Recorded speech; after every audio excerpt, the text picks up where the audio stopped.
At ang organisasyong ito ay palaging isang sakit ng ulo para sa bansa ng sunog, dahil sila ay napaka-pyro. Ong Igor, hindi ka natatakot na ibigay kita sa opisyal. Gumisi si Cao Shan. Bahagyang sinabi ni Xiao Cheng, Mr. Sikaw ay isang matalinong tao, naniniwala akong hindi mo ito gagawin. Oh, tumaas ang kilay ni Cao Shan, patuloy na nagsasabi, gusto kong marinig, kung saan ka galing. Tumingin si Xiao Cheng kay Cao Shan, ang malamig na boses ay nagsabi, ang bawat isa sa atin ay may kung ano ang kailangan natin, hindi ko lamang mailigtas ang iyong buhay, ngunit hahayaan din kitang alisin si Qin Yu na kaaway na ito. Kapag napatay mo si Qin Yu at nag-claim ng credit mula sa pamilya yan sa Jingdo, naniniwala ako na ang pamilya yan ay magbibigay sa iyo ng mas mataas na reward kaysa sa mga opisyal. Natahimik sandali si Cao Shan bago siya tumawa ng malamig at sinabing, sige, nakumbinsi mo ako, ngunit hindi ako sigurado kung bakit hindi ka personal na kumilos. Umiling si Xiao Cheng at sinabing, ang aming organisasyon ay na-target kamakailan ng mga opisyal ng Fire Country, at hindi kami nang ahas na magpakita ng labis. Sige. Hindi na nag-alinlangan si Cao Shan, kung gayon, ano ang kailangan mong gawin ko? Malamig na sinabi ni Xiao Cheng, bago ko patayin si Qin Yu, may gusto akong kunin sa kanya. Mental Cultivation Method. Tila nahulaan ito ni Cao Shan. Bahagyang tumango si Xiao Cheng at sinabing, isa lamang ito sa kanila. May mas importante pa ako. Ang mas importanteng bagay na binanggit ni Xiao Cheng ay ang katawan ni Qin Yu. Ang pang-akit ng magulong katawan ay higit na mas malaki kaysa sa mental cultivation technique na ito. Nagkasundo silang dalawa at agad na nagkasundo. Sa sandaling ito, kakababa lang ni Qin Yu sa eroplano. Ang unang layunin ng pagpunta kay Yun Chuan sa pagkakataong ito ay upang patayin si Cao Shan at ipaghiganti si Yan Jiang. Ang pangalawang layunin ay gusto ni Qin Yu na magtungo sa Hilaga mula sa Timog. Mula nang mag-announce ang pamilya yan sa Martial Arts Forum, halos lahat ng sekta sa North ay nagkusa na dumalo sa handaan ng pamilya yan. Malamang na hindi makatotohanan para kay Qin Yu na makialam. Sa makatuwid, ibinaling ni Qin Yu ang kanyang tingin sa Southern Martial Arts World. Wala nang masyadong oras para kay Qin Yu, kaya kailangan niyang kumilos sa lalong madaling panahon. Magsimula tayo sa iyong pamilyang Cao. Malamig ang titig ni Qin Yu, kasing lalim ng malamig na hangin noong Desyembre. Kabanata 413, isa pang imbitasyon. Hindi nag-aksaya ng oras si Qin Yu. Agad siyang sumakay ng taxi at sumugod patungo sa pamilya Cao. Bilang pinakamalaking aristokratikong pamilya sa Yunchuan, natural na maluho ang tirahan ng pamilya Cao. Nang dumating si Qin Yu, nagulat siya nang makitang tuluyan ng naiwan ang pamilya Cao. Mukhang matagal ko nang natanggap ang balita. Hindi napigilan ni Chinyu na tumawa ng malamig. Inilabas niya ang kanyang banal na pakiramdam at mabilis na nakakuha ng ilang mga figure. Sa nakatagong lugar ng Cao Clan, mayroong kabuoang 3 martial grandmasters. At ang isa sa kanila ay kasalukuyang nasa bulwagan. Malamang, si Cao Shan iyon. Ang 3 martial grandmaster ay hindi dapat banggitin. Si Chinyu strode forward, humakbang patungo sa Cao Clan. Makinis at walang harang ang landas. Ilang hakbang pa, nakarating na sila sa sala ng Cao Clan. Si Cao Shan ay nakaupo sa harap nila, dahan-daang humihigop ng kanyang tsaa. Mukha namang tuwang-tuwa siya sa sarili niya. Hindi man lang siya nagulat sa pagdating ni Chinyu. Chinyu? Talagang pinuntahan mo ako. Ibinaba ni Cao Shan ang tasa ng tsaa sa kanyang kamay at walang pakialam na sinabi. Malamig na tiningnan ni Chinyu si Cao Shan at sinabing, namatay si Yan Jiang sa iyong mga kamay. Sa tingin mo ba papakawalan kita? Oh, tumaas ang kilay ni Cao Shan. Maglakas loob kang pumunta sa pamilya kong Cao nang mag-isa. Hindi ka ba natatakot na mamatay dito? Gumisi si Chinyu at sinabing, ang agos mo ay isang payaso lang sa aking paningin. Hahaha. Agad na tumawa ng malakas si Cao Shan. Walang katapusan ang chismis tungkol sa iyo sa martial arts forum. Sabi nila, isa kang henyo na minsan lang lumilitaw sa 1,000 taon. Ako, si Cao Shan, ay gustong maranasan ito ngayon. Dahan-daang tumayo si Cao Shan. Ang panloob na chi sa kanyang katawan ay mabilis na umabot sa pinakamataas na estado nito. Ang pinakamataas na estado ng isang martial grandmaster ay lubhang nakakatakot, na naging sanhi ng pag-ugong at panginginig ng buong silid. Ang lupa sa ilalim ng mga paa ni Chinyu ay nagsimulang gumuho, at nagsimulang lumitaw ang mga bitek. Isang napakalakas na presyon ang kumalat. Kung mahina ang isa, malamang nadurugin sila ng pressure na ito. Halika, hayaan mo akong makakita ng isang henyo na tulad mo. Pilit na sigaw ni Cao Shan at itinaas ang kanyang kamay para palabasin ang kanyang sikat na, kambal na kamao ng dragon. Sa sandaling nasa labanan ng kambal na kamao ng dragon, ang dagindong ng dragon ay tumunog sa kanyang mga tainga. Swish! Swish! 2 agos ng panloob na chi ang nagdala ng marahas na unos habang sila ay sumugod patungo sa Chinyu. Kalmado ang ekspresyon ni Chinyu at walang kalungkutan o kagalakan na makikita. Casual niyang itinaas ang kanyang kamay at ginamit ang lakas ng kanyang palad upang direktang iwaksi ang 2 agos ng panloob na chi. Nagulat ang mga mata ni Cao Shan, at pagkatapos ay napabulalas siya, mukhang totoo ang sinabi mo. May kakayahan ka talaga. Malamig na sinabi ni Chinyu, wala akong oras na mag-aksaya sa iyo. Ang pagpatay sa iyo ang aking kahilingan. Sa sandaling matapos siyang magsalita, ang katawan ni Chinyu ay natatakpan ng mga sinag ng gintong liwanag. Ang walang katulad na makapangyarihang panloob na chi na ito, na ang Chinyu ang sentro, ay mabilis na nag-iba-iba sa lahat ng direksyon. Matapos maramdaman ang panloob na chi na ito, biglang nagbago ang ekspresyon ni Cao Shan. Ito ba talaga ang panloob na chi ng isang taong kakapasok lang sa Great Grandmaster Realm? So, si Chinyu ay walang anumang intensyon na ipagpatuloy ang labanan.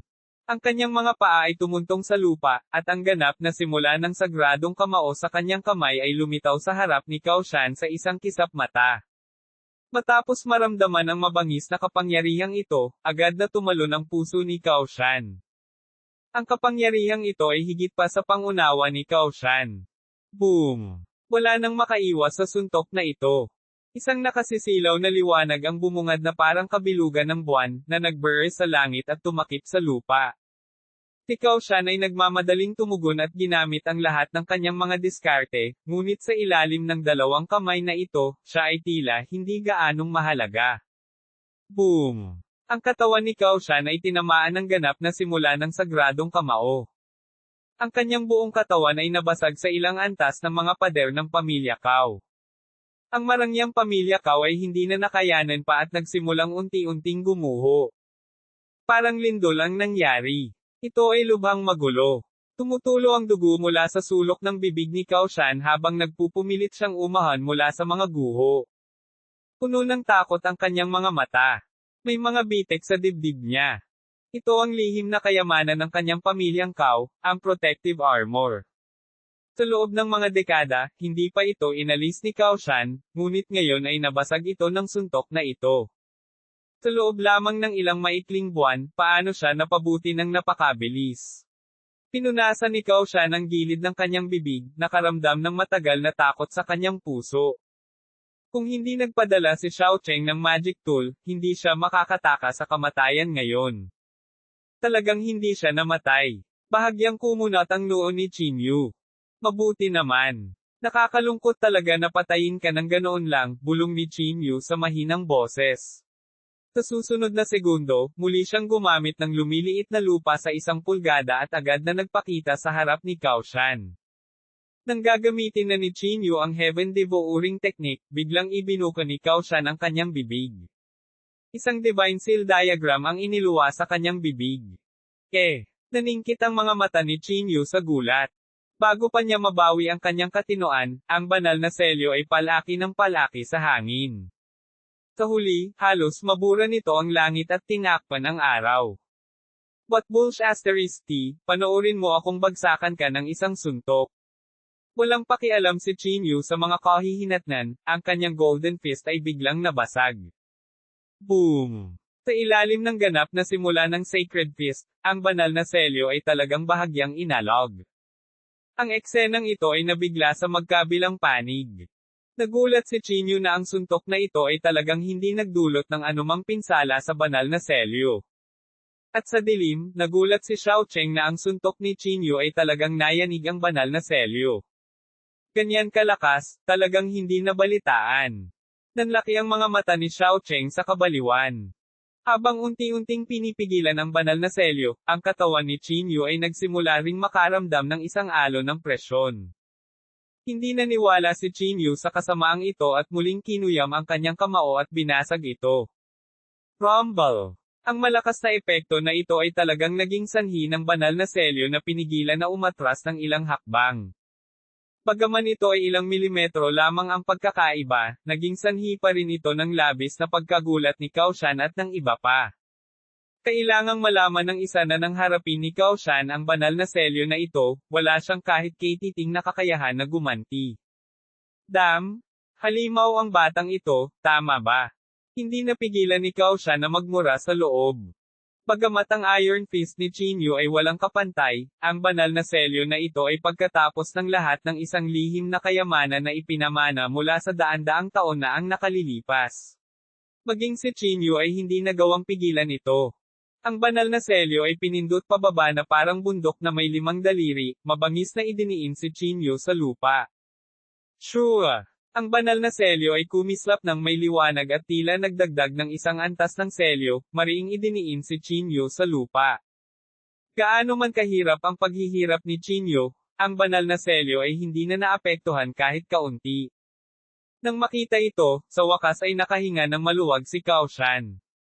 Buti na lang, nasa akin ang kayamanan na ito. Pinunasan ni Cao Shan ang pawis sa kanyang noo at sa wakas ay nakahinga ng maluwag.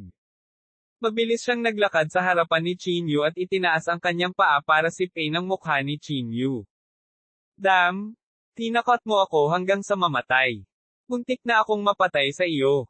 Pinunasan ni Cao Shan ang pawis sa kanyang noo at nagmura. Malamig na tiningnan ni Qin Yu si Cao Shan at hindi umimik. Mr. Xiao, maaari ka nang lumabas. Sigaw ni Cao Shan sa dilim. Bago niya natapos ang kanyang mga salita, nakita niya ang isang lalaki na paparating na ang mga kamay ay nasa likod.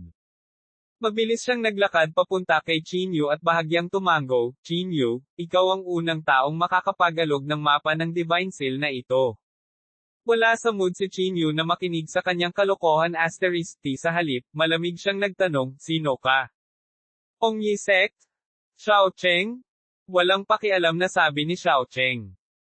Hong Yi Sect na naman. Hindi mapigilan ni Qin Yu na mapamura.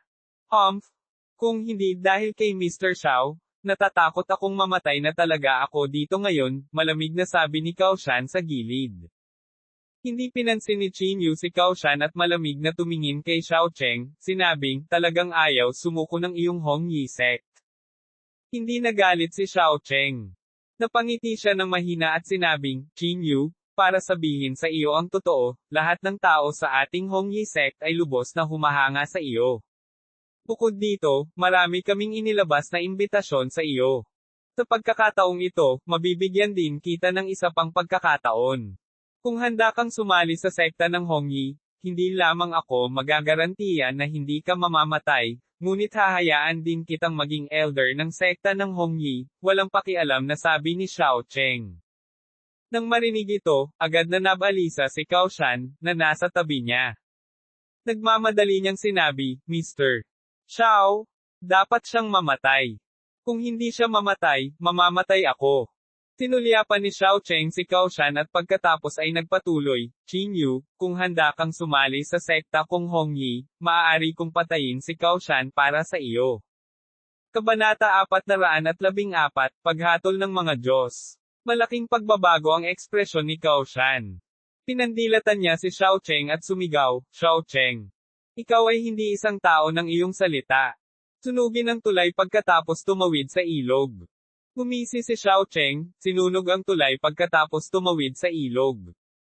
Tinutukoy ng iyong kakayahan ang iyong halaga.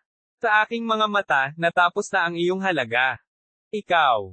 Galit na galit si Cao Shan kaya nanginginig siya. Isang malakas na hangarin ng pagpatay ang lumabas mula sa kaibuturan ng kanyang puso. Ngunit alam na alam niyang hindi siya ang kapareha ni Xiao Cheng.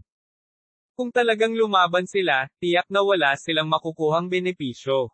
Sa makatuwid, sa sandaling ito, maaari lamang umasa si Cao Shan kay Chinyu, umaasa na hindi papayag si Chinyu sa imbitasyon ni Xiao Cheng. Paano naman? Ano man ang uri ng mga kondisyon na iaalok mo, ibibigay ito sa iyo ng aking pamilyang Hong, patuloy na sinabi ni Xiao Cheng. Sa iyong talento, maaari kang pumunta sa ibang bansa para mag-aral ng ilang taon. Sa sandaling bumalik ka, kahit ang pamilyang yan sa Jingdo ay hindi na dapat banggitin. Talagang nakakatakot ang ganoong mataas na pagsusuri. Si Chinyu, na pinigilan ng banal na selyo, ay may malamig na ngiti sa kanyang mukha. Kung kaya mong ipagkanulo si Cao Shan, tiyak na ipagkakanulo mo ako, sabi ni Chinyu na may malamig na ngiti. Paulit-ulit na ikinaway ni Xiao Cheng ang kanyang kamay at sinabing, hindi, hindi, hindi. Iba ka sa kanya. Habang nagsasalita siya, sumulyap si Xiao Cheng kay Cao Shan at nagpatuloy, makakapagtago lamang si Cao Shan sa maliit na Yunchuan na ito sa buong buhay niya. The current him is already the highlight of his life. Pero iba ka, Chinyu. Napakabata mo at may walang limitasyong potensyal. Ang iyong espesyal na pangangatawan ay puno ng walang limitasyong mga posibilidad. Kung payag ka, posible para sa iyo na maging pinuno ng sekta ng Hongyi sa hinaharap. Talagang nakatutokso ang alok ni Xiao Cheng. Maging si Cao Shan, na nakatayo sa gilid, ay nakaramdam ng inggit. Ang pinuno ng sekta ng Hongyi. Ang kayamanan na kinokontrol niya ay hindi gaanong mas mababa sa mga nangungunang aristokratikong pamilyang iyon. Paano, Chinyu? Handa ka bang sumali sa aming Hongyi sect? Tanong ni Xiao Cheng.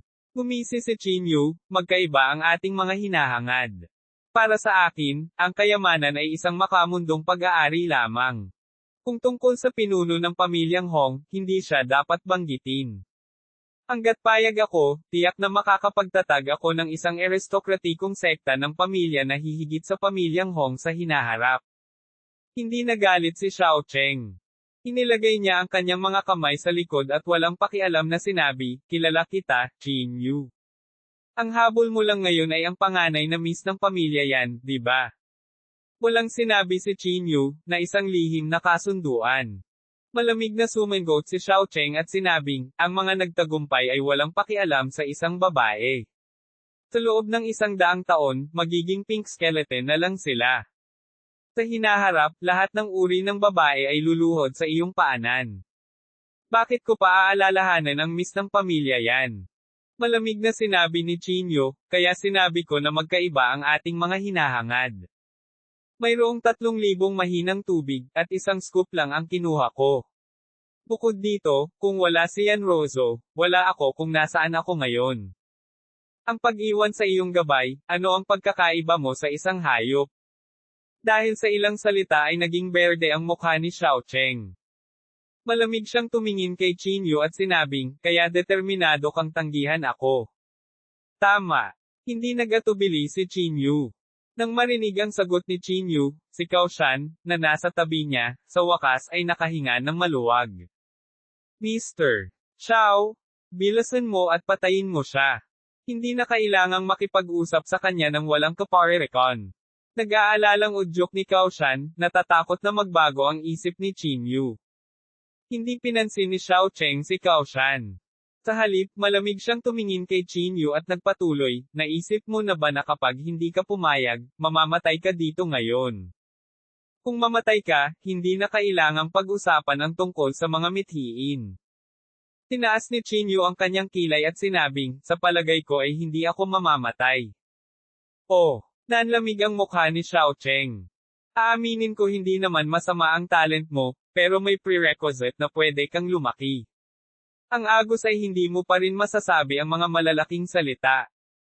Habang nagsasalita siya, naikuyom na ni Xiao Cheng ang kanyang kamao at tumayo. Isang nakakatakot na puwersa ng chi ang papalapit sa mukha ni Chinyu. Ang lakas ng suntok na ito ay daig pa ang kay Cao Shan. Bago dumating ang kamao, nabasag na ng hanging kamao ang lupa.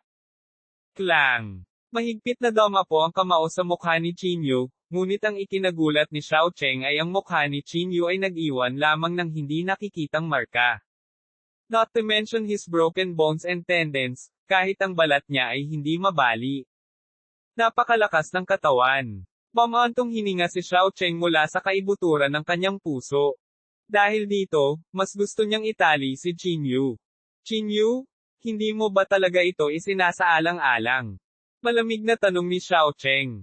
Masyado kang kalokohan, malamig na sabi ni Chinyu. Okay. Inabot ni Xiao Cheng ang kanyang kamay, at isang mahabang espada ang agad na lumitaw mula sa manipis na hangin.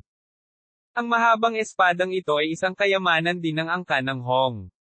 Bagamat hindi ito kasing husay ng tansong espada ni Chinyu, tiyak na hindi ito isang bagay na may kukumpara sa isang ordinaryong sandata. Kahit gaano kalakas ang pisikal mong katawan, kaya pa rin kitang patayin. Tumingin si Xiao Cheng mula sa itaas at itinutok ang kanyang espada sa dulo ng ilong ni Chinyu. Isang mahinang liwanag ang bumungad sa kanyang palad. Ang liwanag at ang mahabang espada ay nagsanib at agad na sumambulat na may pambihirang ningning. Ang talam ay tila napalakas at naging walang kapantay na matalas. Hayaan mo akong gawin ito. Nagboluntaryo si Cao Shan. Tinulyapan siya ni Xiao Cheng at pagkatapos ay ibinigay ang espada kay Cao Shan. Tandaan, huwag sirain ang labis na balat, paalala ni Xiao Cheng. Tumango si Cao Shan at sinabing, Mr. Xiao, huwag kang mag-alala. Pagkatapos sabihin iyon, hinawakan niya ang espada at naglakad patungo kay Chinyu. Chinyu, ayaw mo bang maghaiganti para sa yanjang na iyon? Hehe. Ipapadala kita para makita siya ngayon. Puno ng nakakatakot ng ngiti ang mukha ni Cao Shan. Pinalaki ni Chinyu si Cao Shan at sinabing, sa tingin mo ba ay matatalo mo ako? Tumawa ng malakas si Cao Shan at sinabing, ang agos ay hindi ka na makagalaw. Anong mga alon ang magagawa mo? Kalmado ang ekspresyon ni Chinyu habang walang pakialam na sinabi niya, narinig mo na ba ang isang spell na dalubhasa sa Divine Perception? Ha! Natigilan si Cao Shan. Banal, paghuhukom. Bago pa makapag-react si Cao Shan, ang spell ni Chinyu ay nailabas na. Sa isang iglap, ang isip ni Cao Shan ay parang tinamaan ng kidlat. Para bang isang gintong espada ang lumipad mula sa pagitan ng mga kilay ni Chinyu at dumiretso sa espiritual na kahulugan ni Cao Shan. Puff! Sa isang kisap mata, ang espiritual na pakiramdam ni Cao Shan ay naglaho sa manipis na hangin. Ito ang pamamaraan na ginamit ni Chinyu upang harapin si Huiming, ang banal na paghuhukom. Gaano man kalakas ang iyong pisikal na katawan, hindi ito nararapat na banggitin bago ang banal na paghatol. Para kay Chinyu, na tumapak sa hagdan ng langit, ang kapangyarihan ng kanyang espiritual na pakiramdam ay malayo sa kung ano ang maihahambing ni Cao Shan. Boom! Ang bangkay ni Cao Shan ay nahulog sa lupa tulad ng isang maliit na bundok, nang walang anumang pagkakataon na mabuhay. Ang ekspresyon ni Xiao Cheng ay nagbago ng husto. Lalo siyang nakaramdam ng pagkabalisa. Ikaw na. Itinaas ni Chinyu ang kanyang ulo at nginisyan. Kabanata 415, Kalahating Hakbang na Martial Marquee. Alam ni Xiao Cheng na may mali. Hindi niya inaasahan na si Chinyu ay magkakaroon ng napakaraming pandaraya. Makadiyos na paghuhukom. Bago pa makapag-react si Xiao Cheng, ginamit na ni Chinyu ang makadiyos na paghatol. Biglang lumiwanag ang espasyo sa pagitan ng mga kilay ni Chinyu, at isang matalim na talim ang lumipad patungo kay Xiao Cheng sa napakabilis na bilis. Hindi maganda. Si Xiao Cheng ay hindi nang ahas na maging pabaya at nagmamadaling umatras. Gayunpaman, ang banal na paghatol na ito ay masyadong mabilis. Kahit na hindi pangkaraniwan ang lakas ni Xiao Cheng, nilaslas pa rin siya ng espada. Chila. Ang utak ni Xiao Cheng ay tila nakaranas ng matinding suntok.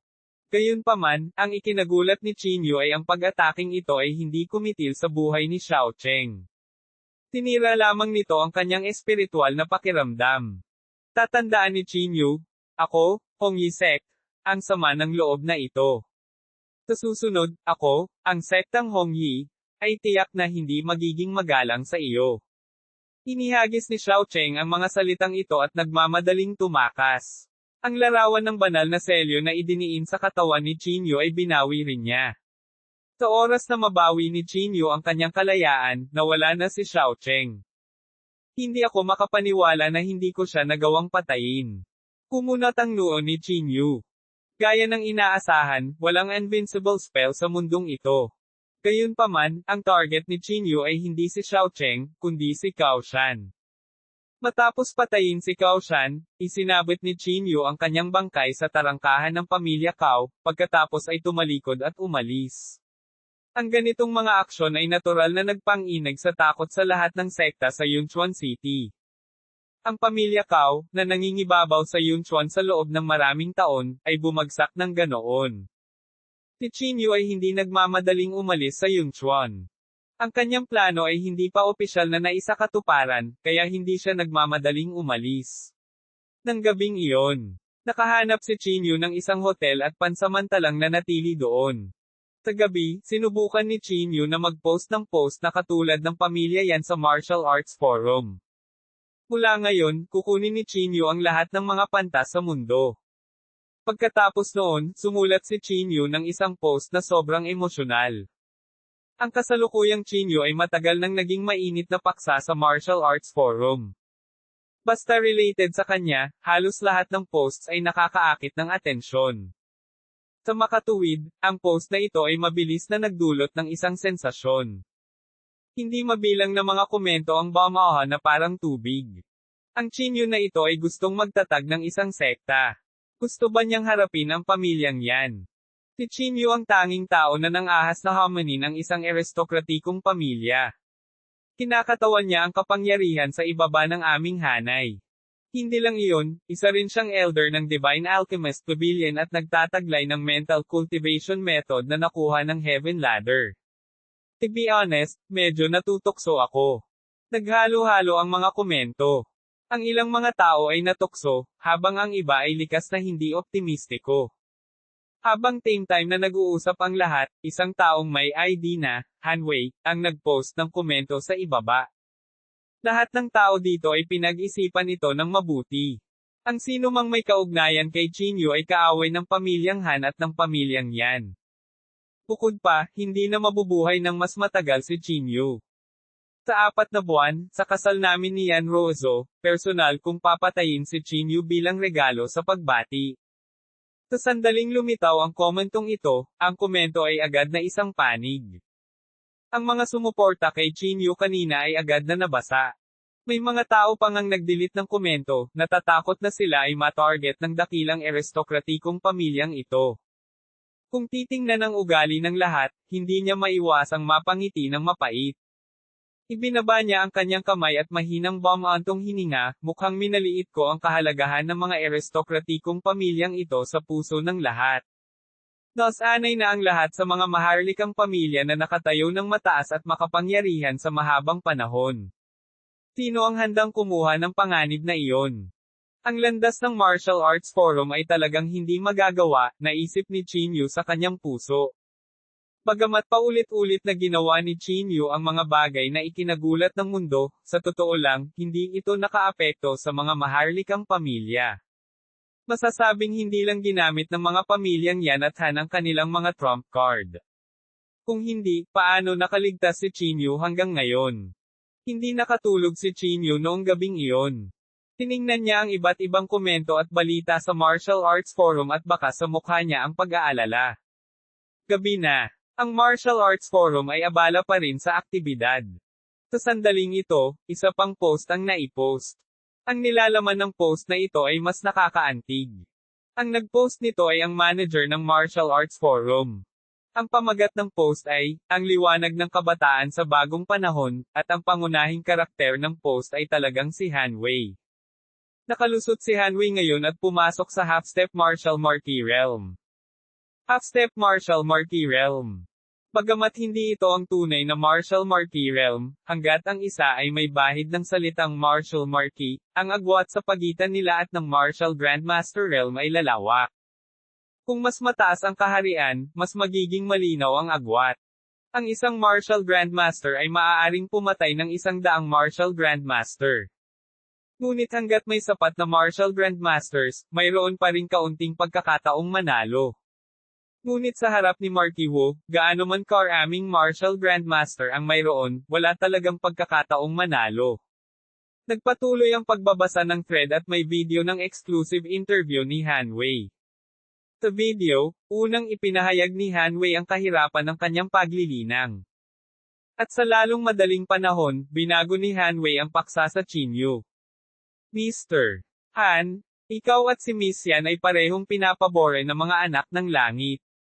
Ang iyong kasal ay nakatanggap ng maraming atensyon mula sa labas ng mundo. Maaari mo bang sabihin sa amin ang tungkol dito? Tanong ng host. Ngumiti si Han Wei at sinabing, syempre. Childhood sweethearts kami ni Miss Yan. Bata pa lang kami magkakilala na kami at maraming taon na kaming nagmamahalan. Tayo ay isang match made in heaven. Gayunpaman, may nangyaring hindi inaasahan. Walang inaasahan na ang isang lalaking nagngangalang Chin Yu ay makikialam. Malungkot ang mukha ni Han Wei nang sabihin niya ito. Nagkunwari siyang galit at sinabing, ang Chin Yu na ito ay walang humpay na humabol sa aking kasintahan. Pumunta pa siya sa pamilya yan para manggulo. Ang akala ng matandang mister yan ay bata pa siya, kaya hindi siya nag-abala sa kanya. Binigyan pa siya nito ng subo ng pagkain. Sino ang nakakaalam na ang Chin Yu na ito ay isang ingrate? Hindi lang niya naalala ang kanyang kabaitan, naging sanhi pa siya ng pagkamatay ng matandang mister yan. Ako at ang aking mapapangasawa ay labis na nagagalit tungkol dito. Lalo na ang nobya ko, na laging naghuhugas ng mukha ng luha. Nang makita ito, ang mukha ni Chin Yu ay hindi maiwasang mamula habang nagngangalit ang kanyang mga ngipin. Lalo na nang marinig niya ang mga salitang, fiancé, mula sa bibig ni Han Wei, halos masiraan ng isip si Chin Yu. Pag-ikot ng itim at puti, nagdudulot ng gulo. Galit na sabi ni Chin Yu. Mr. Han, sa kapangyarihan ng iyong pamilyang Han, dapat ay walang kahirap-hirap para sa iyo na harapin si Chin Yu, tama ba? Patuloy ng host. Tumango si Han Wei at sinabing, sa totoo lang, sa harap ng pamilyang Han, wala siya, ngunit may mga taong hindi sapat ang kakayahan at gustong sisihin ang sarili nilang pinagmulan. Ang Chin Yu na iyon ay parang isang masamang aso. Paulit-ulit niya akong bina-blackmail at sinasabing gusto niyang hayagang makipag-away sa akin. Bilang young master ng Han family, hindi ko dapat ibaba ang status ko. Gayunpaman, galit na galit sa kanya ang nobya ko, kaya gusto ko ring ipaghiganti ang nobya ko. Sa pagsasalita hanggang sa puntong ito, tumitig si Han Wei sa screen at walang pakialam na sinabi, Chin Yu, babayaran mo ang halaga para sa iyong mga aksyon. Umaasa din ako na magagawa mo ang iyong makakaya. Huwag mo akong masyadong biguan. Sa pagtingin kay Han Wei sa screen, hindi mapigilan ni Chin Yu na mapangiti. Ano? Pagkatapos tumuntong sa half-step martial marquee realm, punong-puno ka ng kumpiyansa, tama ba? Pulong ni Chin Yu sa mahinang boses. Agad niyang kinuha ang kanyang telepono at nag-post ng komento, "Hanwei, see you in 4 months." Kabanata 416, ang pagtitipon ng lahat ng partido. Matapos i-post ang komentong ito, sinubukan ni Chin Yu na mag-post ng paglilinaw. Gayunpaman, sa lalong madaling panahon natuklasan niya na ang post ay agad natatanggalin. Hanggat nauugnay ito kay Yan Ruozo o sa pamilyang Yan, imposibleng i-post ito. Nagdulot din ito ng ganap na kontrol sa media ng pamilyang Han. Kailangang sisihin ni Chin Yu, ano man ang mangyari. Talagang walang hiya ang pamilyang Han na ito. Hindi maiwasan ni Chin Yu na magmukhang galit. Sa sandaling ito, tumawag si Hanwei. Nang kunin niya ang telepono, narinig niyang tumawa ng malakas si Hanwei, "Chin Yu, kumusta? Ang publisidad ba na ginawa mo bago magtrabaho? Hanggat gumagamit ako ng ilang mga trick, ang itim ay maaaring maging puti." Sinabi ni Chin Yu na may malamig na mukha, "Makokontrol mo ito pansamantala, ngunit hindi mo ito makokontrol habang buhay." Talaga. Gumisi si Hanwei. "Hanwei? Makalipas ang 4 na buwan, sana ay maaari ka pa ring maging kumpiyansa gaya ngayon," malamig na sabi ni Chin Yu. Gumisi si Hanwei at sinabing, "Mukhang hindi mo alam ang pagkakaiba ng isang mahusay na Grandmaster at isang half-step na Martial Marquis." Gumisi din si Chin Yu at sinabing, "Kung ayaw mong mamatay, mas mabuting mag-isip ka ng paraan para makapasok sa Martial Marquis realm." Pagkasabi nito, direktang ibinaba ni Chin Yu ang telepono. Sa orihinal, talagang tiwala si Chin Yu na kaya niyang talunin si Hanwei. Pagkatapos ng lahat, ang magulong katawan ay hindi natatakot sa sinuman sa parehong antas. Ngunit ngayong nakapasok na si Hanwei sa kaharian ng half-step Martial Marquis, talagang nagbigay ito ng matinding pressure kay Chin Yu. Mukhang kailangan kong baguhin ang plano pansamantala. Naisip ni Chin Yu sa kanyang puso. Siya ay orihinal na nagplano na gamitin ang 4 na buwan na ito upang palawakin ang kanyang sariling kapangyarihan, ngunit ngayon ay tila wala siyang oras. Hindi nakatulog si Chin Yu buong gabi. Matapos kontrolin ng pamilyang Han ang media, itinuring ng lahat si Chin Yu bilang isang walang utang na loob na kaawa-awa. Sa makatuwid, sa Martial Arts Forum, nagkaroon ng wave ng pang-aabuso kay Chin Yu. Gayunpaman, alam na alam ni Chin Yu na ang mga chismis na ito ay hindi ang pangunahing dahilan. Ang ugat pa rin ay dahil si Chin Yu ang may mental cultivation method para makalusot sa langit na hagdan. Ang mga chismis na iyon ay nagbigay lamang sa kanila ng dahilan para salakayin si Chin Yu. "Sana makarating ka sa tamang oras." Malamig ang ekspresyon ni Chin Yu habang bumubulong. Gaya ng naisip ni Chin Yu. Sa sandaling ito, mayroon talagang ilang tao na handang pumatay at magnakaw. At sa mga taong ito, mayroong lahat ng uri ng mga organisasyon. May mga aristokratikong pamilya, ermitanyo, at maging mga tao mula sa Martial Arts Forum. Hindi nagmamadaling umalis si Chin Yu. Naghihintay sa pagdating ng mga taong ito. Sa araw na ito, mayroong higit sa 10 tao ang nagtipon sa tabing ilog ng Yunchuan City. Ang mga taong ito ay nagmula sa buong mundo. Walang exception, lahat sila ay nasa tuktok ng Martial Grandmaster Realm. Ang ilan sa kanila ay hindi nagpakita sa mundo sa loob ng maraming taon, at ngayon ay nakikilahok na rin sila. Habang dumarami ang mga taong dumarating, ang panloob na chi sa tabi ng ilog ay nagsimula ring maging masiksik. Sa sandaling ito, isang figure ang tumapak sa tubig ng ilog at lumakad. Ang pagpili ng ilog para maglakbay, napakagandang lansihin. Bulalas ng isang tao. Hindi nagtagal, isang matandang lalaki na nakasuot ng telang damit na may puting buhok ang tumayo sa harap ng karamihan. "Kuya Zuo, hindi ko inaasahan na darating ka." May nakakilala sa matandang ito. Si Kuya Zuo. "Nabalitaan na pumasok ka sa isang lihim na kaharian at namatay. Hindi ko inaasahan na magiging buhay ka pa." Ang matandang lalaki na tinatawag na Elder Zuo ay inilagay ang kanyang mga kamay sa likod ng kanyang likuran at walang pakialam na sinabi, "Halos mamatay ako 10 taon na ang nakararaan, ngunit ito ay isang pagpapala sa balat. Pagkatapos ng 10 taon ng pagpapagaling, bumuti muli ang aking lakas." Nakapasok ka na sa kaharian ng Martial Marquis. May nagtatakang tanong. Umiling si Elder Zuo at sinabing, isang hakbang na lang ang layo mula sa half-step martial marquee realm. Habang nagbubuntong hininga ang lahat, may isang lalaking matipuno ang likod at makapal na baywang ang lumapit sa di kalayuan. Ang lalaking ito ay matangkad at malaki, duwag ang kanyang mga kalamnan, at ang kanyang balat ay parang patong ng bakal na baluti na bumabalot sa kanyang buong katawan. Mahusay na Grandmaster ng paalang na pagsasanay, Huang Biao. Matagal na raw nalampasan ng pisikal na katawan ni Huang Biao ang mga limitasyon ng tao. Noon, nakatiis pa siya ng cannonball. Mr. Huang, hindi ko inaasahan na darating ka rin. Walang pakialam na sinabi ni Huang Biao, ako, si Huang Biao, ay nagsanay sa buong buhay ko at hindi pa nakakakilala ng kalaban.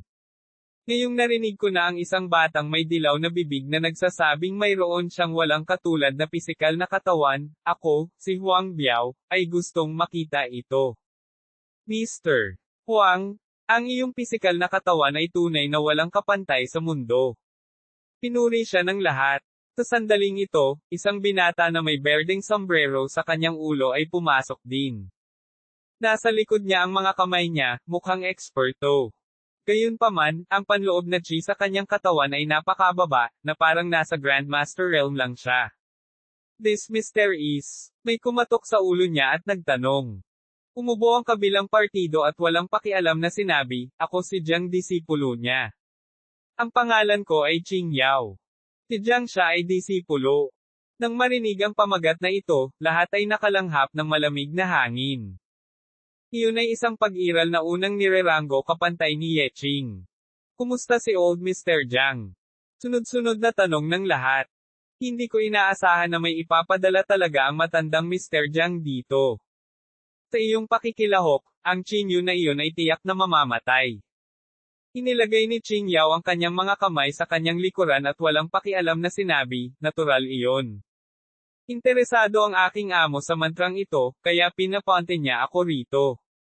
Tama na yan. Noon, tila nabigo ang matandang Mr. Jiang na makalusot sa hagdan patungo sa langit, sabi ng isang tao.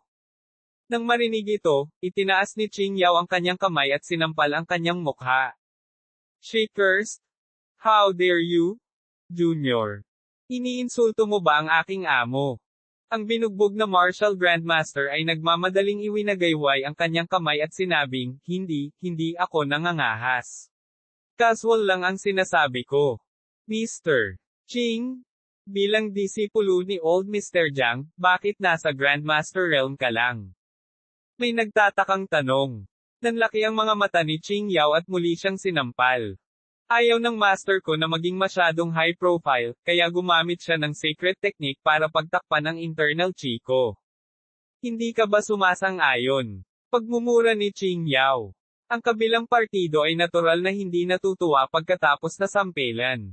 Gayunpaman, iniisip ang kanyang pagkakakilanlan bilang, si Jiang siya ay disipulo, bata pa siya at galit. Sige, tigilan mo na ang pagsasalita ng kalokohan. Kailangang makinig kayong lahat sa aking mga pagsasaayos, unawain ninyo. Pagmamayabang na sabi ni Qing Yao. Nagkatinginan ang lahat, puno ng pagdududa ang kanilang mga mata. Itong si Qing Yao. Kahit papaano ay naramdaman niyang may mali. Bilang alagad niya si Jiang, paano siya naging bastos? Jiang siya ay palaging mapagpakumbaba at magalang. Paano niya kaya naturuan ang gayong mayabang na disipulo? Bagamat naisip nila, hindi sila naglakas loob na magtanong. Kung tutuusin, kung talagang siya si Jiang ay disipulo niya, magiging mahirap. Sa oras na ito, isang tao ang lumakad mula sa hindi kalayuan. Ang ekspresyon ng taong ito ay kalmado, hindi malungkot o masaya, na ginagawang mahirap para sa iba na malaman ang kanyang pagkakakilanlan. Sino ka? May humakbang pasulong at unang nagtanong. Tinulyapan siya ng kabilang partido at malamig na sinabi, ang pinuno ng pagbuo ng lungsod ng dagat, si Li Zinan. Formation Master. Narinig ko na marami ring alam si Qing Yu tungkol sa formation. Pero, kilala nating lahat ang isang sikat na Formation Master. Bakit hindi namin narinig ang pangalan mo? Tinulyapan siya ni Li Zinan at malamig na sinabi, nagdududa ka ba sa aking kakayahan? To be honest, matagal na akong nag-set up ng killing formation dito. Gusto mo bang subukan ito? Nang marinig ito, sinabi rin ng kabilang partido na may kaunting disgusto, "Oh, ganun ba? Gusto ko talagang subukan." Okay. Walang sinabi si Lizinan. Marahan lang niyang ikinaway ang kamay. Sa isang iglap, ang katawan ng kabilang partido ay direktang sumabog sa ulap ng blood mist. Ito ang forma sayon, malamig na sabi ni Lizinan. Ang pamamaraang ito ay walang alinlangan na nagpabago sa mukha ng lahat. Hindi nila alam kung paano pinatay ni Lizinan ang isang tao. Mr. Tunay na makapangyarihan si Lee. Ang bawat isa ay kinulong ang kanilang mga kamay at magalang na sinabi. Lahat, umalis na lang tayo ngayon. Pagkaraan ng 3 araw, ipapaalon ko sa lahat ang oras at lugar, sabi ni Elder Zuo. Okay. Magkita-kita tayo sa loob ng 3 araw. Ang bawat isa ay umalis ng isa-isa, at ang tabing ilog ay bumalik sa kanyang kalmadong kalagayan. Pagkaalis ng lahat, tinanggal ni Qing Yao ang kanyang sombrero at inihayag ang mukha ni Yao Qing. Dam, malapit na iyon, ngunit natakot ako hanggang sa mamatay. Tinapik ni Yao Qing ang kanyang dibdib at sinabi sa mahinang boses. Kabanata 417, Let bygones be bygones. Walang inaasahan na itong si Qing Yao, na naglalahad ng kanyang mga pangil at nag-aantay ng kanyang mga kuko, ay hindi si Jiang na kanyang disipulo. Sa halip, ginagamit niya ang reputasyon ni Jiang bilang isang banner. Gayunpaman, hindi nila maiwasang humanga sa makapal na balat ni Yao Qing. Sa mga sumunod na araw, hindi pa rin iniwan ni Qin Yu si Yun Chuan. Naghintay siya rito, naghihintay sa mga darating para patayin siya. Makalipas ang 2 araw sa gabi. Si Elder Zuo at ang iba ay muling nagtipon. Nakagawa na sila ng masusing plano at gumawa pa ng komprehensibong pagsusuri sa kalamangan ni Qin Yu. Ang lakas ni Qin Yu ay ang kanyang pisikal na katawan lamang. Hindi kasama ang kanyang pisikal na katawan, hindi ito nagkakahalaga ng pagbanggit, sabi ni Elder Zuo. Gumuso si Huang Biao, sa pisikal na lakas, hindi ako naniniwala na malalampasan niya ako. Mr. Huang, alam namin na isa kang dakilang martial grandmaster at ang iyong pisikal na lakas ay walang kapantay. Gayunpaman, ang bagay na ito ay may malaking kahalagahan. Pinakamabuting huwag kumilos ng padalos-dalos. Pinakamabuting maging maingat, payo ng isang tao. Malamig na bumantong hininga si Huang Biao. Bagaman sumang-ayon siya sa ibabaw, hindi siya kumbinsido sa kaibuturan ng kanyang puso. Paanong mapalampas ni Huang Biao, na noon pa man ay ipinagmamalaki ang kanyang sarili sa pagkakaroon ng malakas na pisikal na katawan, ang gayong pagkakataon. Kung gagamitin niya ang kanyang pisikal na katawan para talunin si Qin Yu, ang reputasyon ni Huang Biao ay tiyak na hihigit pa kay Qin Yu. Hindi madaling paghigpitin ang lakas ng aking pisikal na katawan, ngunit maaari akong mag-set up ng isang killing formation. Hanggat gumagalaw ang isip ko, kaya kong ilabas ang purong kapangyarihang pumatay tungo rito. Sabi ni Formation Master Lizinan. Ang bawat isa ay nagsalita ng isa-isa, na nagpapahayag ng kanilang mga saloobin. Hindi nagtagal, napunta ang tingin ng lahat kay Yao Qing. Mr. Qing, mayroon ka bang countermeasure? Tanong ni Elder Zuo. Pinandilatan siya ni Yao Qing at itinaas ang kanyang kamay para sampilan ang mukha ni Kuya Zuo. Anong countermeasure meron ako? Kailangan ko bang isumbong sa iyo? Saway ni Yao Qing. Agad na namula ang mukha ni Elder Zuo. Puno ng galit ang kanyang mukha, at may bakas ng pagpatay na hangarin sa kaibuturan ng kanyang puso. Bilang isang Grandmaster na sumikat ilang taon na ang nakalilipas, paano niya matitiis ang pagsampal ng isang junior sa publiko? Naramdaman ang pagpatay na layunin mula sa katawan ni Elder Zuo, agad na nagbago ang ekspresyon ni Yao Qing, at lihim siyang nagmura sa kanyang puso. Elder Zuo, kalimutan mo na. Kung tutuusin, siya si Jiang na alagad niya, may nagpayo. Dahan daw ang tumayo si Elder Zuo at malamig na sinabi, paano kung siya si Jiang ay disipulo niya? Kasing henerasyon ko si Jiang He. Paano ako papayag na ipahiyan niya ako ng ganito? Maghintay hanggang mapatay ko siya, pagkatapos ay pupunta ako at humingi ng tawad kay Jiang He. Malamig na sabi ni Elder Zuo. Ang ekspresyon ni Yao Qing ay agad na naging sobrang pangit. May balak talagang pumatay ang matandang ito. Elder Zuo, kalimutan mo na. Kung gusto mo talaga siyang patayin, hintayin mo munang maalis ang Qingyu na iyan. Muling nagpayo ang isang nasa gilid. Kinagat ni Elder Zuo ang kanyang mga ngipin. Itinuro niya si Yao Qing at sinabing, mas mabuting magkaroon ka ng tunay na talento. Kung hindi, ginagaranti ako na mamamatay ka sa isang kahabag-habag na kamatayan. Mahirap para kay Qing Yao na bumaba sa tigre, ngunit alam niya na kung susuko siya ngayon, makakaakit siya ng hinala. Kaya naman, naglakas loob si Qing Yao at malamig na bumantong hininga, paano kung siya ang kapantay ng aking amo? Pinipigilan pa siya ng amo ko hanggang sa hindi na siya makahinga. Okay, everyone, stop talking. May kumaway ng kamay. Pag-usapan natin ang oras at lugar.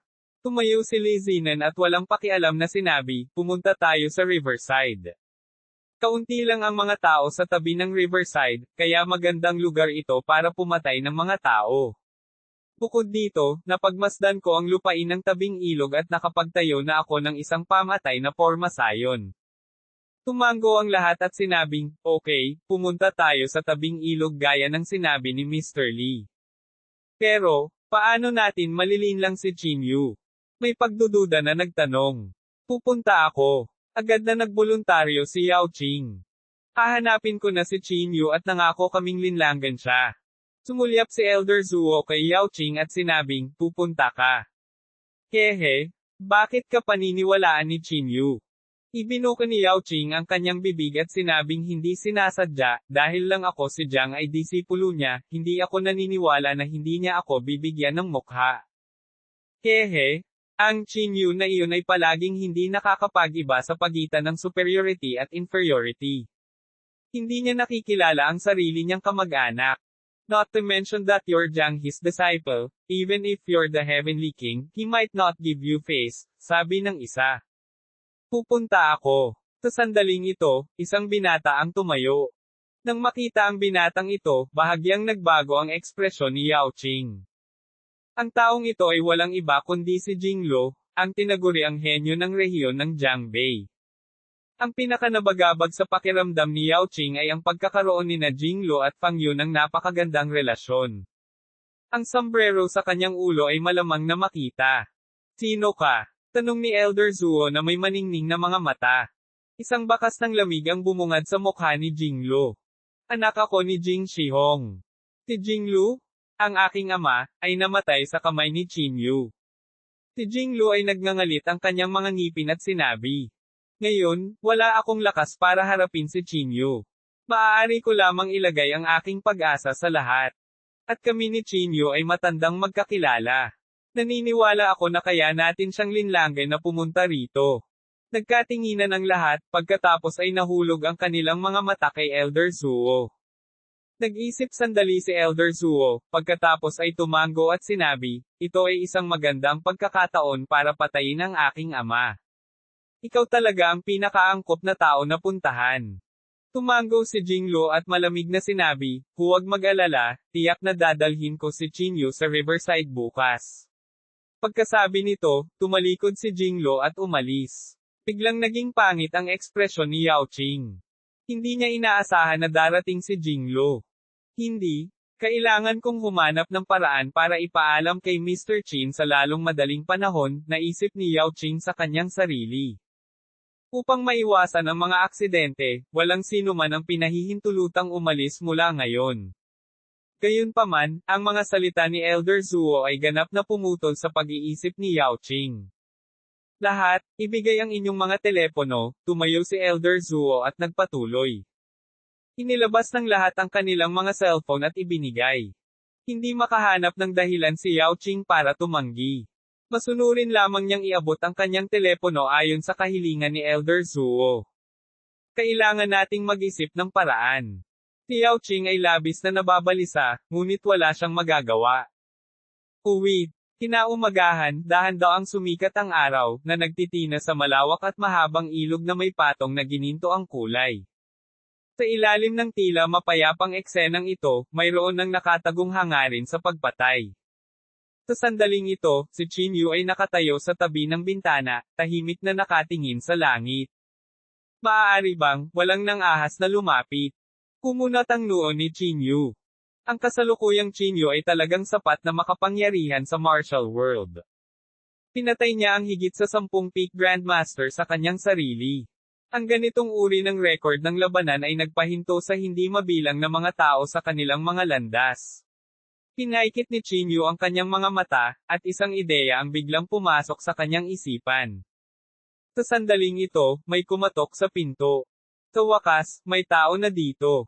Nang marinig ang katok sa pinto, sa wakas ay nakahinga ng maluwag si Chinyu. Pagbukas niya ng pinto, nakita niya si Jinglu na nakatayo sa labas. Sa sandaling ito, hindi na malungkot at malungkot ang mukha ni Jinglu. Sa halip, napuno ito ng hindi maipaliwanag na kaba. Jinglu. Tumaas ang kilay ni Chinyu. Hindi niya inaasahan na ang taong dumating para hanapin siya ay si Jinglu. Tumango si Jinglu at sinabing, Mr. Chin, bihira lang na naaalala mo pa ako. Pinaikit ni Chinyu ang kanyang mga mata at malamig na sinabi, bakit ka nandito? Bahagyang nahihiyang sinabi ni Jinglu, pagkatapos ng pagkamatay ng aking ama, bumagsak ang pamilya Jing. Dumating din ang mga kaaway noon para hanapin ako. Hindi ko sila kayang harapin ng mag-isa. Wala akong choice kundi tumakas sa Yunchuan. Oh, tinaas ni Chinyu ang kanyang kilay, at may pagdududa sa kanyang mga mata. Napabuntong hininga si Jinglu at sinabing, Mr. Chin, pumunta ako dito sa pagkakataong ito, para ilibing ang Polaka kasama mo. Ilibing mo ang pala. Lalong tumindi ang pagngisi sa mukha ni Chinyu. Pinatay ko ang iyong ama, at pumunta ka upang ilibing ang pala sa akin. Patuloy ng inisyon si Chinyu. Kabanata 418, ang matalinong si Yao Qing. Hindi natarante si Jinglu. Halatang naghanda na siya ng countermeasure. Ngumiti siya ng mapait at sinabing, Mr. Chin, sa tingin mo ba ay mayroon pa akong mga kwalifikasyon para pumunta at maghiganti sa iyo? Walang sinabi si Chinyu. Bagamat maayos ang sinabi ni Jinglu, hindi naniwala si Chinyu sa kanyang mga sinabi. Paano makakalimutan ng isang tao ang pagpatay sa kanilang ama at tumalikod upang humingi ng kapayapaan? Bakit mo ako pinuntahan?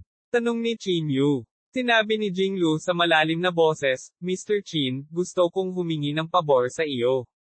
Gusto mo bang humingi ng pabor sa akin? Tumingin si Chinyu kay Jinglu na may mahinang ngiti.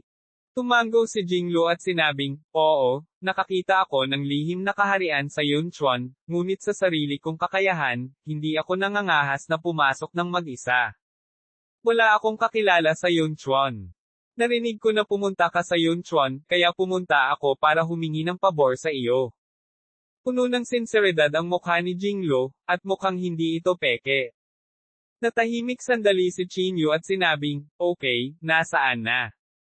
Nasa tabi ng ilog. Nagmamadaling sabi ni Jinglu. Tumango si Chinyu at sinabi, kung gayon, huwag mag-aksaya ng oras. Pangunahan ang daan. Tuwang-tuwa si Jinglu.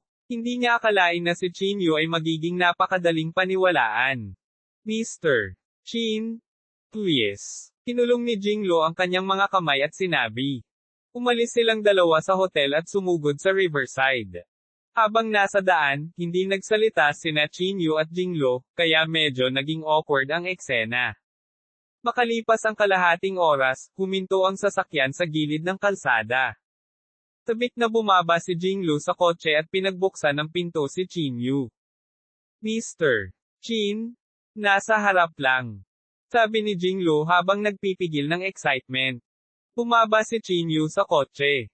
Tumingin siya kay Jinglu at sinabing may kalahating ngiti, Jinglu, minsan isang pagkakataon lang ang mga tao na pumili. Ang kaunting kapabayaan ay haantong sa walang hanggang kapahamakan. Pinag-isipan mo na ba? Natigilan si Jinglu. Halatang may nakatagong kahulugan sa kanyang mga salita. Mr. Chin, hindi ko naiintindihan ang sinabi mo, pinagtibay ni Jinglu ang sarili at sinabi. Tinapik ni Chinyu ang balikat ni Jinglu at sinabing, tara na. Hindi na nagsalita pa si Jinglu. Dinala niya si Chinyu sa Riverside. Papalapit na silang dalawa sa Riverside. Sa oras na ito, huminto muli si Chinyu. Nakatitig sa ilog, walang pakialam na sinabi ni Chinyu, pinatay ko ang iyong ama. Maiintindihan ko kung gusto mong maghiganti. Kaya, hindi na kita papatayin sa pagkakataong ito. Natigilan si Jinglo, at biglang nagbago ang mukha niya. Chinyu? Matagal na ba itong nakita? Ikaw. Si Jinglo ay tumingin kay Chinyu nang may takot, at ang kanyang katawan ay hindi maiwasang manginig. You can go? Mahinang sabi ni Chinyu. Kinagat ni Jinglo ang kanyang mga ngipin at agad na tumakbo palayo. Sa sandaling tumakas si Jinglo, ang mga taong nagtatago sa dilim ay sunod-sunod ding lumabas. Sa pagtingin sa 12-12 ng mga figure na biglang lumitaw sa tabi ng ilog, hindi mapigilan ni Chinyu na mapangiti. Chinyu? Sa wakas nandito ka na. Nakagawa na kami ng masusing paghahanda para patayin ka. Bago makalakad si Chinyu, nakita niya ang isang binata na may suot na berdeng sombrero na sumisigaw ng desperadong. Nang sabihin ang mga salitang ito, medyo naging pangit ang mga mukha ni Kuya Zuo at ng iba pa. Idiot, gusto mo bang tumakas siya? Pilit na sabi ni Elder Zuo. Paano magkakaroon ng mood si Yao Qing na bigyang pansin si Elder Zuo? Sumigaw siya ng desperadong sa puso, Mr. Qin, tumakbo ka dali. Tiningnan ni Chinyu ang couple na kabataan na may pagtataka, at hindi niya maiwasang bahagyang magulat. Hindi ba ito ang sombrero ni Fang Yu? Paano ito napunta sa kanyang ulo? Halika at harapin ang iyong kamatayan. Nang makitang walang balak umalis si Chinyu, muling sumigaw si Yao Qing. Shot the F*** up. Itinaas ni Elder Zuo ang kanyang kamay at sinampal ang bibig ni Yao Qing. Ang ekspresyon ni Yao Qing ay sobrang pangit. Hindi niya maiwasang magmura sa puso niya. Sa hindi kalayuan, walang sinabi si Chinyu. Dahan-dahan siyang naglakad sa harap ng lahat habang nasa likod ang mga kamay. Mabilis na pinalibutan ng mahigit 10 tao si Chinyu sa gitna. Chinyu? Sa wakas nandito ka na. Hinaplos ni Elder Zuo ang kanyang balbas at walang pakialam na sinabi. Pinalaki sila ni Chinyu at ni Nishan, hindi sapat ang higit sa 10 Peak Martial Grandmaster para patayin ako. Hehe. Chinyu? Huwag kang masyadong mayabang. Dahil naglakas loob kaming yayain ka, natural na buo ang tiwala namin. Sabi ni Elder Zuo na may mahinang ngiti. Tama na yan. Sa amin, mayroong Formation Masters, Horizontal Training Martial Grandmasters, at Spiritual Sense Martial Grandmasters. Walang problema ang killing you. Umungal muli si Yao Qing.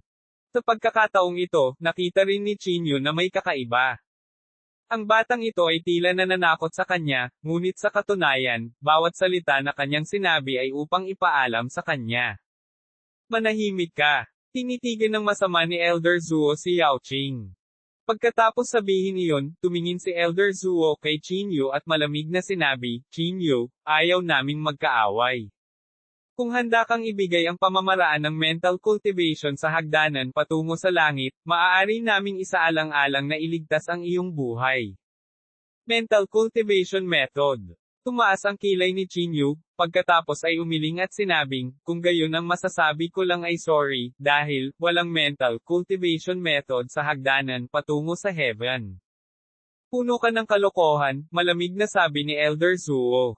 Ibibigay mo ba o hindi? Malakas na sigaw ng isa. Pinigay ni Chinyu ang kanyang mga kamay at sinabing, wala ako nito. Paano mo gustong ibigay ko ito?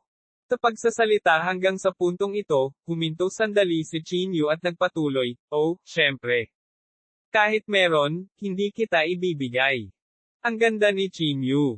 Naglakas loob pa rin siyang maging napakayabang sa katapusan ng kanyang buhay. Malamig na sabi ni Elder Zuo. Dahil ayaw mong makipagtulungan, huwag mo kaming sisihin sa pagiging impolite.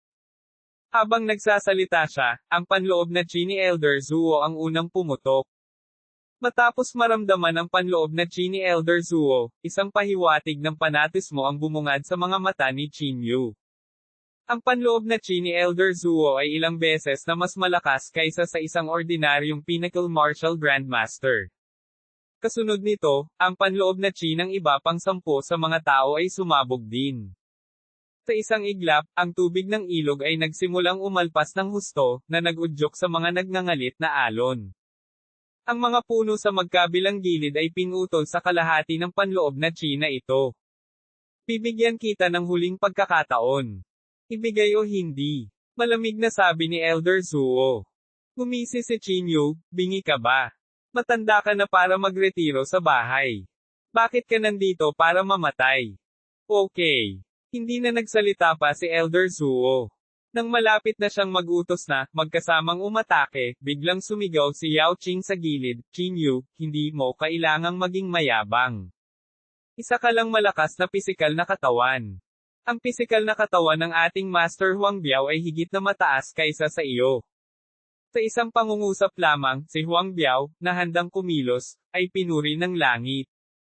Si Huang Biao ay agad na humakbang pasulong, pagkatapos ay ikinaway ang kanyang kamay at sinabing, Elder Zuo, hayaan mo akong makilala ang batang ito. Sumimangot si Elder Zuo at sinabing, Huang Biao, nakalimutan mo na ba ang sinabi ko? Malamig na sumagot si Huang Biao at sinabing, sinasabi ng lahat na ang katawan ni Qin Yu na ito ay walang kapantay, ako, si Huang Biao, ay hindi kumbinsido.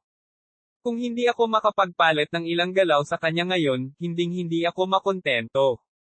Kabanata 419, puro pisikal na banggaan. Puno ng pagkabigo ang mukha ni Elder Zuo. Mariin niyang tinitigan si Yao Qing at malamig na sinabi, huwag ka nang magsalita, o itatapon kita sa ilog at ipakin sa isda. Sa puntong ito, walang ibang pagpipilian si Elder Zuo. Isang hakbang lang ang kanyang nagawang umatras at hayaang magpakitang gilas si Huang Biao. Dahan daw ang naglakad si Huang Biao sa harap ni Chinyu. Ang kanyang malaking figure ay nabuo ng isang matalim na kaibahan kay Chinyu. Nabalitaan ko na ang iyong pisikal na katawan ay hindi matatalo. Gusto ko talagang makita ito ngayon, malamig na sabi ni Huang Biao. Mula nang tumuntong ako sa Martial Grandmaster Realm, walang sino man sa parehong kaharian ang naging katapat ko. Hindi ko man lang masira ang depensa ko. Ikaw naman, natatakot akong walang pinagkaiba. Habang nagsasalita siya, ang panloob na chi sa katawan ni Huang Biao ay nagsimulang tumaas ng mabilis. Ang kanyang orihinal na malakas na katawan ay lumawak muli sa sandaling ito. Ang kanyang madilim na gininto ang balat ay agad na kumikislap sa ningning, na para bang nabalot ito ng isang layer ng golden armor. Ang ganap na presyon ay hindi maaaring makatulong ngunit maging sanhi ng mga tao upang mapabulala sa paghanga. Sa kabilang banda, ang katawan ni Chinyu ay mukhang napakahina. Nagtaka pa ang mga tao kung kaya ba ni Chinyu ang suntok ni Huang Biao. Halika, hayaan mong makita ko ang iyong pisikal na katawan, malamig na sabi ni Huang Biao.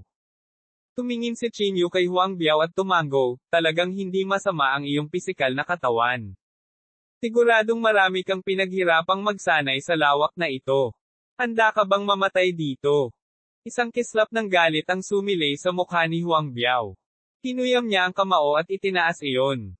Bumaba mula sa langit ang isang kamao na kasing laki ng Kas-Erel at malakas na binangga si Chinyu. Ito ang purong pisikal na lakas. Dahil sa malakas na presyon, lumubog ang lupa sa ilalim ng mga paa ni Chinyu. Ang hangin lang mula sa kanyang kamao ay sapat na para lumipad ang buhangin at bato. Ang lakas ng suntok na ito ay hindi maisip. Tulad ng inaasahan sa isang paalang na pagsasanay na Grandmaster. Maging si Elder Zuo ay napaklik ng kanyang dila dahil sa pagtataka. Boom! Ang suntok na ito ay dumapo sa dibdib ni Chinyu. Ang figure ni Chinyu ay umatras ng 3 hakbang na magkakasunod. Gayunpaman, walang sakit sa kanyang mukha. Not bad. Tinapik ni Chinyu ang alikabok sa kanyang dibdib at bahagyang tumango. Gumisi si Huang Biao, naglalagay ng isang aksyon. I'm afraid na nabasag na ang internal organs mo diba? Gumisi si Chinyu, kung ang mga laman loob ko ay madudurog sa ganitong antas ng pag-atake, maaari pa akong mamatay. Ang lakas ng loob mong maliitin ako. Nagngangalit si Huang Biao. Wala na siyang sinabi pa. Ang kanyang malakas na braso ay nagdala ng isang napakalaking kamao habang ito ay muling humampas kay Chinyu. Sa pagkakataong ito, hindi na ito pinansin ni Chinyu. Maganda ang kanyang figure habang tumatalon sa gilid. Boom! Nabasag ang kamao ni Huang Biao sa lupa. Isang malaking hukay na may diameter na ilang metro ang agad na lumitaw sa lupa. Hindi mabilang na mga piraso ng grabo ang bumaril na parang mga bala. Nang makita ito ng lahat, hindi nila napigil ang sumipsot ng malamig na hangin. Ang gayong kakilakilabot na kapangyarihan, kung ito ay bumasag sa katawan, anong uri ng kahihinatnan nito? Hindi sila ng ahas mag-imagine. Huwag mo nang isipin ang pagtakas. Itinaas ni Huang Biao ang kanyang ulo upang tingnan si Qin Yu. Siya ay umasa lamang sa lakas ng kanyang pisikal na katawan upang suportahan ang kanyang sarili sa pagbaril. Ang kanyang kamao ay parang bola ng kanyen, na nagdadala ng maliwanag na liwanag habang walang awa itong humampas kay Qin Yu. Not bad, puri ni Qin Yu mula sa kaibuturan ng kanyang puso. Ang pisikal na katawan ni Huang Biao na ito ay higit na nalampasan ni Tao Shan mula noon. Hindi na umiwas si Qin Yu, at direktang nakipagsagupaan kay Huang Biao. Dang-dang-dang, ang mga tunog ng sagupaan ay umalangaw-ngaw, na naging sanhi ng pagsabog ng hangin. Ito ay isang sagupaan ng purong pisikal na lakas. Sa sandaling nagsalubong ang dalawang kamao, isang nakakagulat na malakas na tunog ang umalangaw-ngaw, parang kulog sa patag na lupa. Kung ikukumpara sa Clash of Spells, ang Clash of Physical Strength ay mas dalisay at mas malakas. Napatulala ang lahat. Sa ganoong pisikal na lakas, malamang na matagal na nilang nalampasan ang bakal. Ang mga katawan ng 2 taong ito ay hindi normal, sabi ng isang tao. Ang kanilang pisikal na katawan lamang ay malamang na makakapantay ng isang maliit na bundok. Maging si Elder Zuo ay nakadama ng mga alon ng pagkabigla. Ang pisikal na paghaharap sa pagitan ng 2 panig ay umabot sa isang puting mainit na estado. Ang kanilang mga katawan ay lumikha ng isang malaking alon ng init habang sila ay nagkikiskisan sa isa't isa. Hinampis ng heatwave ang kanilang mga mukha kaya nahihirapan silang makayanan ito. Huminga ng malalim si Huang Biao. Malamig siyang tumingin kay Qin Yu at sinabing, talagang nabubuhay ang iyong pisikal na katawan sa reputasyon nito. Inilagay ni Qin Yu ang kanyang mga kamay sa likod at bahagyang tumango. Hindi ka rin masama. Ikaw ang kauna-unahang tao na kayang makipaglaban sa akin sa ganitong lawak gamit lamang ang iyong pisikal na katawan. Ang mga labi ni Huang Biao ay pumulupot sa isang malamig na ngiti. Pinigilan niya ang kanyang panloob na chi at malamig na tumingin kay Qin Yu. Sabi niya, sa kasamaang palad, hindi pa rin ikaw ang kapareha ko. Oh, nagtaas ng kilay si Qin Yu. Hindi kaya. Ang Huang Biao na ito ay mayroon pa ring trump card. Gaya ng inaasahan, nagsimulang umakyat ang panloob na chi sa katawan ni Huang Biao kasama ang pulse Ares. Ang mga daloy ng puting chi energy ay dahan-daang natipon sa kanyang katawan. Ang enerhiya ay tila nagmumula sa lahat ng direksyon at lumundag sa bawat cell sa katawan ni Huang Biao. Pagkatapos, kinuyam ni Huang Biao ang kanyang mga kamao at umungal ng galit na galit. Ang balat sa kanyang katawan ay naging ginto sa isang iglap. Pati pores niya naging golden. Isang mapang-ipong pakiramdam ang napuno ng hangin. Tumingin si Huang Biao kay Qin Yu at Ninishan, ito ang Vajra Body Protection Technique na nakita ko sa Western Sect Box. Sa suporta ng pamamaraang ito, ang aking katawan ay hindi masisira. Kahit na ito ay isang cannonball, maaari ko itong durugin gamit ang isang kamay. Qin Yu? Subukang muli. Bago niya natapos ang kanyang mga salita, muling sumugod si Huang Biao. Sa pagkakataong ito, ang kanyang lakas at pisikal na katawan ay sumailalim sa isang qualitative change. Ang Air Force ay malapit nang tumakas sa kalangitan, at ang kanyang walang katulad na mabangis na kamao ay dumiretso patungo kay Qin Yu. Magandang timing. Ang mga mata ni Qin Yu ay napuno ng layunin ng labanan. Kinuyam niya ang kanyang kamao at bumangon para salubungin ito ng direkta. Dang! Isang sonic boom ang sumabog sa hangin. Ang lahat ay nagtakip ng kanilang mga tainga sa sandaling ito. Whoosh! Ang walang katulad na malakas na puwersa ay direktang nagpalipad kay Qin Yu. Ang kanyang katawan ay gumuhit ng isang magandang parabola sa hangin, at sa wakas ay bumagsak sa lupa. Sa lupa, lumitaw ang isang malaking hukay na ilang metro ang lalim. Ang mga alon ng puting usok ay lumutang mula sa malaking hukay. Nanalo tayo. Nagmamadaling tumingin ang lahat sa direksyon ng malaking hukay. Hindi pa tapos. Tigaw ni Huang Biao. Kasunod nito, nakita nila ang kanyang kamao na kumikislap na may gintong liwanag. Isang hindi maihahambing na mabangis na pisikal na puwersa ang natipon sa kanyang kamao. Boom! Iniunat ni Huang Biao ang kanyang mga kamao, sinusubukan ang kanyang makakaya upang salakayin ang malaking hukay. 1, 2, 3. Halos basagin ng walang habas na pag-atake ang buong lupa. Ang malaking hukay ay ganap na naging mga guho. Tila nakaramdam ng lindol ang lahat, at lahat sila ay nagpalutang sa hangin, natatakot na maapektuhan. Mr. Qin. Umuungal si Yao Qing sa kanyang puso, at ang kanyang mga kamao ay hindi namamalaya na kumuyam. Matapos ang isang round ng pambobomba, sa wakas ay tumigil si Huang Biao sa kanyang ginagawa. Malamig niyang tiningnan ang malaking hukay at nginisyan, lagi kong sinasabi na ang aking pisikal na katawan ay talagang walang kapantay sa mundo. Hindi naman talaga totoo iyon. Nang si Huang Biao ay nababaliw, isang gintong figure ang bumaril mula sa malaking hukay. Kabanata 420, kunin ang pinuno bago hulihin ang magnanakaw. Ito ay isang nagniningning na liwanag na sumiklab mula sa kadiliman, yumanig sa buong mundo. Muling tumayo ang figure ni Qin Yu sa harap ni Huang Biao. Punit-punit na ang kanyang damit, at may mga bakas ng puting marka sa kanyang katawan. Ang pinakamahalaga, ang katawan ni Qin Yu ay kinulayan ng mas maningning na gintong liwanag. Sa ilalim ng golden light na ito, ang diskarte ni Huang Biao ay agad na namutla kung ikukumpara. Paano ito posible? Biglang nagsikip ang mga mag-aaral ni Huang Biao. Sa ilalim ng mabangis na pambobomba na ito, ang Qin Yu na ito ay talagang ganap na maayos. Tahimik na tumingin si Qin Yu kay Huang Biao at sinabing, sa aking pisikal na katawan, hindi marami ang maaaring magpapahintulot sa akin na gamitin ang pamamaraan ng sagradong katawan. Isa ka sa kanila. Ang mga salitang ito ay isang pagkilala kay Huang Biao. Gayunpaman, sa pandinig ni Huang Biao, napuno ito ng pangungutya. Paglalagay ng isang batas. Gusto kong makita kung gaano kalakas ang pisikal mong katawan. Galit na umungol si Huang Biao. Ang ginintoang liwanag ay muling sumikat at lumundag pasulong, direktang dumidiin patungo sa Qin Yu. Nakaharap sa kamao ni Huang Biao na puno ng layuning pagpatay, ang ekspresyon ni Qin Yu ay walang pakialam habang casual siyang umakyat upang salubungin ito. Boom! Masasabing isa itong malaking pagsabog. Ang buong ibabaw ng ilog ay nakatanggap ng malaking epekto. At sa ilalim ng lupa, biglang dumura si Yao Qing ng isang subo ng sariwang dugo. May mga bakas ng dugo na tumulo mula sa sulok ng kanyang bibig. Halatang hindi niya kayang tiisin ang puwersang ito.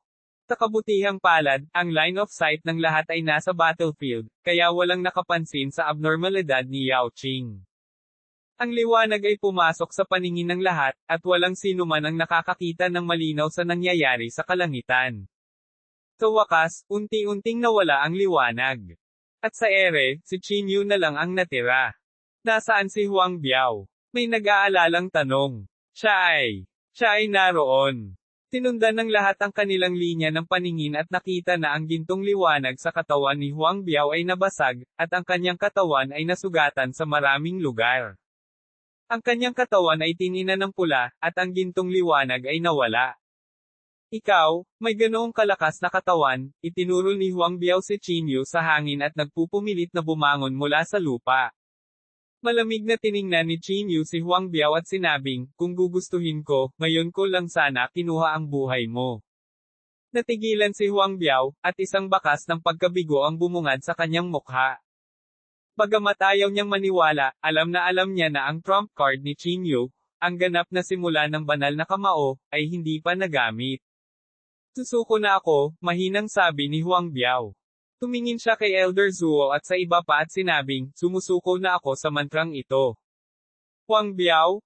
Ikaw. May gustong sabihin si Elder Zuo, ngunit nakapagdesisyon na si Huang Biao at hindi na siya binigyan ng pagkakataon. Pagkatapos, tumingin si Huang Biao kay Qin Yu sa hangin at sinabing, ikaw lang ang taong hinahangaan ko, si Huang Biao. See you again. Pagkatapos sabihin ito, tumalikod si Huang Biao at umalis, naiwan ang lahat na nakatingin sa isa't isa ng may pagkadismaya. Walang sino man ang umasa na si Huang Biao ay matatalo ng labis, natatalo hanggang sa puntong wala na siyang lakas para lumaban. Ang pinakamahalaga, ang lakas ni Huang Biao ay isa sa pinakamagaling sa kanila. Lahat naman, may kakaiba sa katawan ng batang ito. Ano man ang mangyari, hindi natin dapat hayaang hawakan niya tayo, malamig na sabi ni Elder Zuo. Hindi natarante si Qin Yu. Sa bahagyang paggalaw ng kanyang mga paa, lumapag siya sa harap ng lahat. Nahaharap sa pagkubkob ng higit sa 10 tao, si Qin Yu ay parang isang masayang paglalakad sa looban. Walang lungkot o saya na makikita. Huwag mag-aksaya ng oras. May mga bagay pa akong gagawin, tahimik na sabi ni Qin Yu. Ngunit saglit, walang gustong maging unang umatake. HMPH. Isang grupo ng mga duwag. Hindi napigilan ni Elder Zuo na huminga ng malamig. Sa sumunod na segundo, biglang kinamot ni Elder Zuo si Qin Yu mula sa kaibuturan ng kanyang matutulis na kuko. Nang makitang kumilo si Elder Zuo, ang iba ay hindi na nag-aksaya ng oras at sunod-sunod na inilabas ang kanilang mga spell. Sa isang iglap, ang mga spell ay pinakawalan. Hindi na kinaya ni Yao Qing. Nagmamadali siyang tumakbo sa gilid, takot na madamay siya. Gotcha! Nakahawak ang palad ni Elder Zuo sa katawan ni Qin Yu sa hangin. Sa sumunod na segundo, biglang nagdilim ang langit, at isang pinto ang nakatutok kay Qin Yu mula sa itaas pababa. Hualala! Sa kabilang panig, mayroong isang panloob na lakas na nabuo ng isang spell, na umaatake tulad ng mga patak ng ulan. Sa pagharap sa mga kaaway sa lahat ng panig, si Qin Yu ay hindi natakot. Mas insektong spell, hindi dapat banggitin. Kumislap ang mga mata ni Qin Yu, at pagkatapos ay nakita niyang biglang nanginig ang katawan ni Qin Yu. Sa isang iglap, ang gintong liwanag ay kumalat sa lahat ng direksyon kung saan si Qin Yu ang sentro. Ang lahat ng mga spell ay direktang nabasag sa sandaling ito. Lahat, huwag kayong matakot. Ito ay isang spell na maingat kung pinag-aralan, ang Heavenly Lightning Spell. Sa ilalim ng Heavenly Lightning, itong si Qin Yu. Bago natapos ni Matandang Zuo ang kanyang mga salita, ang kanyang mukha ay naging itim.